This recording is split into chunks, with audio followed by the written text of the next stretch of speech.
భక్తులారా, మిత్రులారా, మనం ఇప్పటిదాకా ఉత్తర దిశలో ఉన్న యక్షలోకంలో ఉన్న కుబేరుడిని చూసేసేమండి. ఇప్పుడు అక్కడి నుంచి కొద్దిగా ముందుకెళితే అంటే ఈశాన్య దిక్కులో అంటే నార్త్ ఈస్ట్ డైరెక్షన్లో ఉంటా మహత్తరమైన రుద్రలోకం ఉందండి. దాన్నే ఎలా చెప్పారో శ్లోకం చదువుతాను వినండి.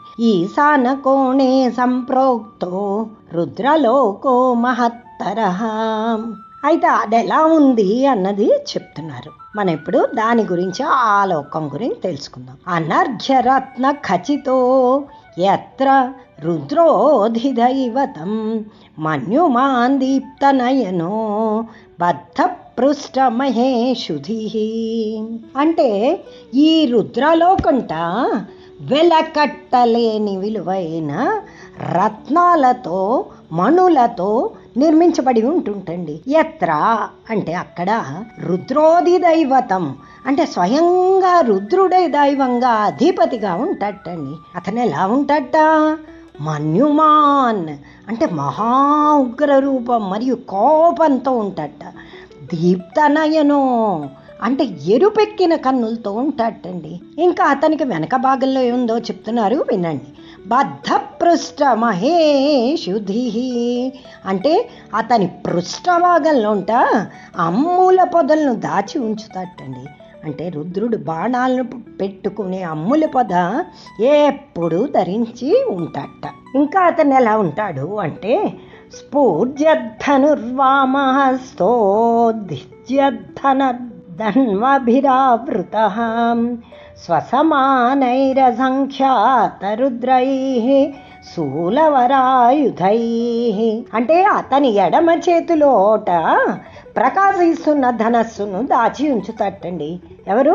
రుద్రుడు. దిచ్యద్ధన్వభిరావృతః అంటే అతని చుట్టూ ఉంటా రుద్రుడి చుట్టూ ఉంటా ధనస్సుని పట్టుకున్న రుద్రగణాలు పర్యవేక్షిస్తూ ఉంటాయిటండి. ఇంకా స్వసమానైర సంఖ్యాత అంటే తనతో సమానమైన అసంఖ్యాకమైన రుద్రగణాలు త్రిశూలం వరాయుధం ధనువులను దాచి ఉంటారట. తర్వాత ఏం చెప్పారు? రుద్రలోకంలో ఉన్న రుద్రగణాలు ఎలా ఉన్నాయో చెప్తున్నారు. వికృతాస్యైః కరాళాస్యైర్వమద్వహ్నిభిరాస్యత దశహస్తైః శతకరైః సహస్రభుజ సంయుతైః. అంటే ఆ రుద్రలోకంలో ఉన్న రుద్రగణాల్లో కొంతమందిట వికృతాస్యైః అంటే వికృత ముఖాలతో, కరాళాస్యైః అంటే భీకరమైన ముఖాలతో, వమద్వాహ్నిభిః అంటే కొంతమంది ముఖం నుంచిటండి నిప్పులు కక్కుతూ ఉన్నట్ట వాళ్ళు. దశహస్తైః కొంతమంది ఏమో 10 చేతులు కలవాట. శతకరై కొంతమందికి 100 చేతులు ఉన్నాయట.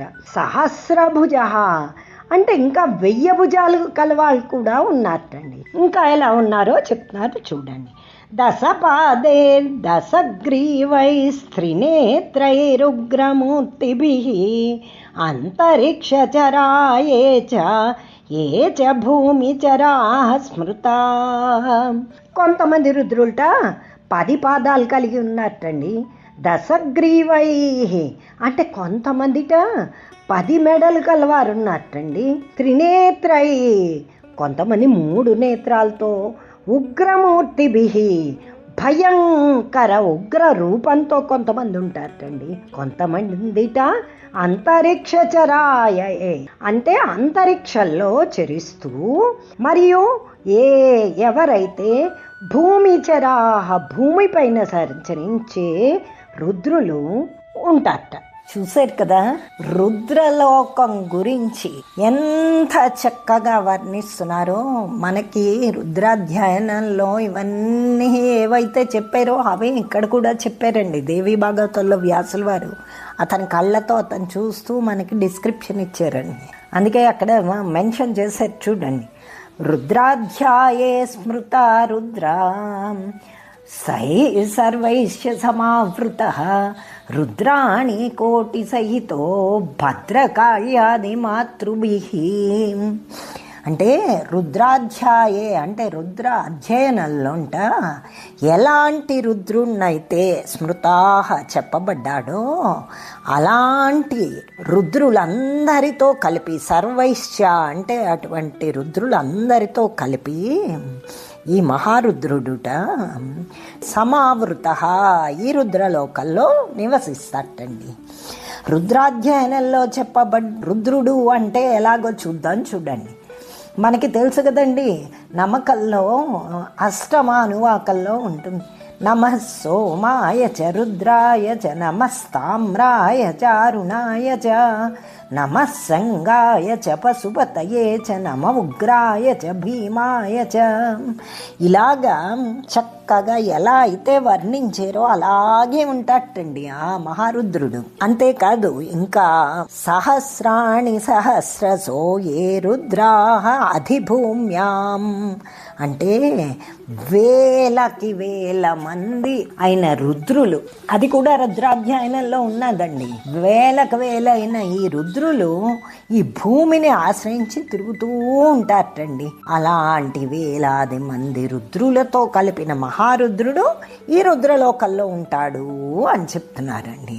ఇంకా ఎలా ఉంటాటండి, రుద్రాణి కోటి సహితో భద్రకాళ్యాది మాతృభిః అంటే కోటి మంది రుద్రాణిలతో అంటే భద్రకాళి మొదలైన ప్రముఖ మాతృగణాలతో కలిసి ఇక్కడ రుద్రుల సన్నిధిలో ఉంటారటండి.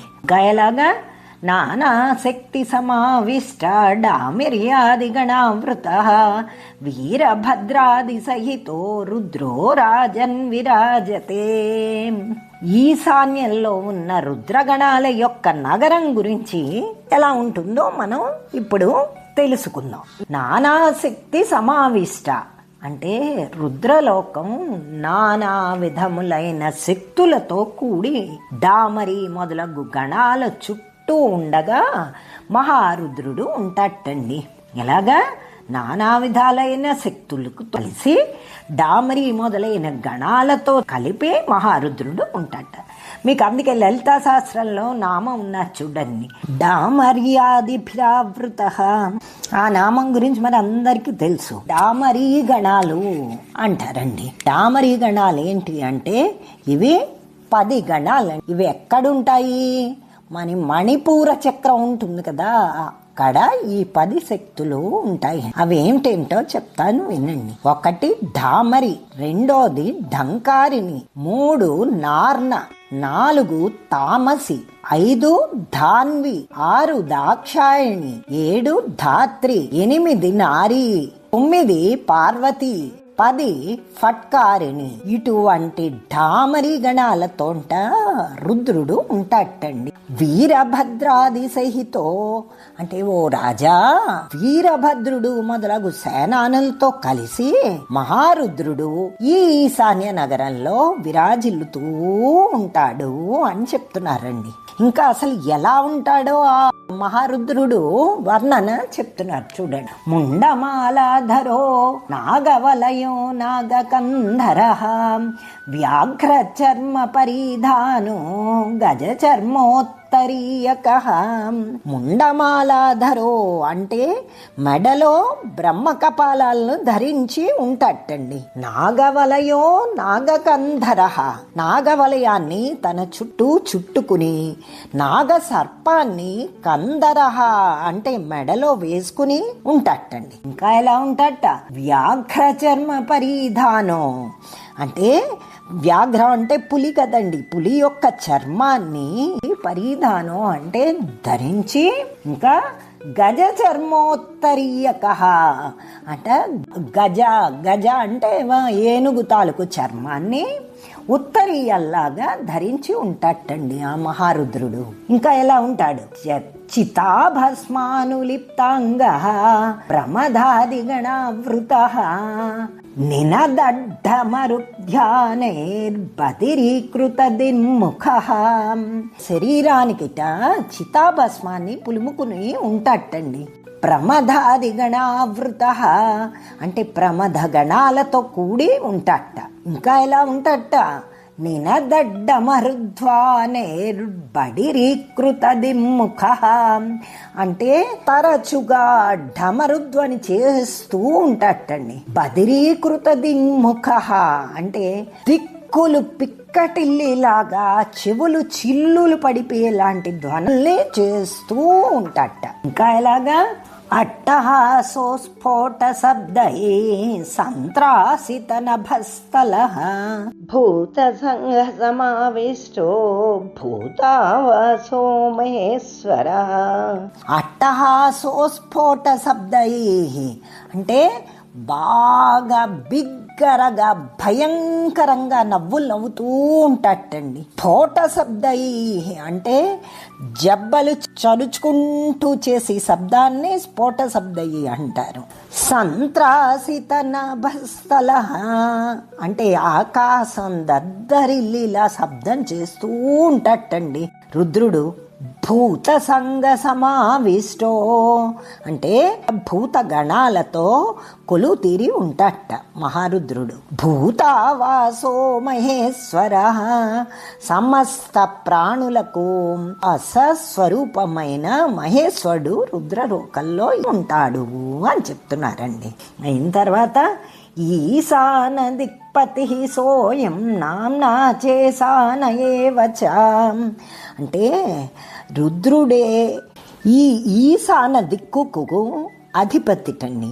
అందుకే ఈశానుడు అనే నామంతో పిలువబడతాడు. ఇతడు అష్టదిక్పాలులతో అష్టమూర్తి మహారుద్రుడై అష్టమూర్తి స్వరూపుడు అంటారు కదండి రుద్రుణ్ణి. అదే ఇక్కడ చెప్తున్నారు. అష్టమూర్తి మహారుద్రుడై విరాజిల్లుతూ ఉంటాటండి. ఇదే ఈశాన దిక్కులో ఉన్న ఈ పుష్పరాగ మండప ప్రాకార వర్ణనలో రుద్ర నగరం రుద్రుడి యొక్క వర్ణనండి. ఇక్కడతో పుష్పరాగ మండప ప్రాకార వర్ణనతో 10వ పరిపూర్ణం అయ్యిందండి. మనం ముందే చెప్పుకున్నాం కదా, 12వ స్కందంలో 3 అధ్యాయులు అమ్మవారి నివాస స్థాన వర్ణన అని. అందులో 10వ కంప్లీట్ చేసుకున్నామండి.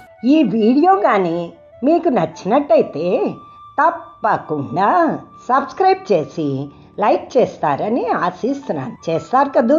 శుభం భూయాత్.